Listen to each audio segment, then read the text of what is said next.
श्री संत गजानन महाराज यांच्या पालखीच्या समोर G3 arts उस्मानाबादच्या वतीनं रांगोळ्याच्या पायघड्या घालण्यात आल्या होत्या।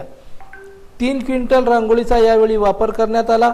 राजश्री शाहू चौक ते ज्ञानेश्वर मंदिरपर्यंत 10 कलाकारांनी मिळून ही रांगोळी काढली होती। चौकामध्ये मोठी रांगोळी आणि तसंच पालखी मार्गावर पायघड्या घालण्याचं काम या कलाकारांनी केलं होतं। श्री संत गजानन महाराज यांच्या पालखी सोहळ्यात आपण नित्य नियमाने ही सेवा करू आणि यामुळे आपल्याला मानसिक समाधान मिळतं असं प्रतिपादन गायत्री गाडेकर यांनी प्रसार माध्यमाशी बोलताना दिलं। माझं नाव गायत्री मुरलीधर गाडेकर। श्री क्षेत्र शेगाव गजानन महाराज यांच्या पालखीचे धाराशिव शहरामध्ये आगमन झालेले आहे। तरी G3 आर्ट्स टीम यांच्याकडून आपण रांगोळी पायघड्या सेवेचं नियोजन केलेलं आहे।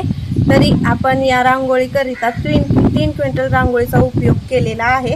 राजश्री शाहू महाराज चौक ते ज्ञानेश्वर मंदिर पर्यंत रस्त्यावर आपण रांगोळी काढलेली आहे।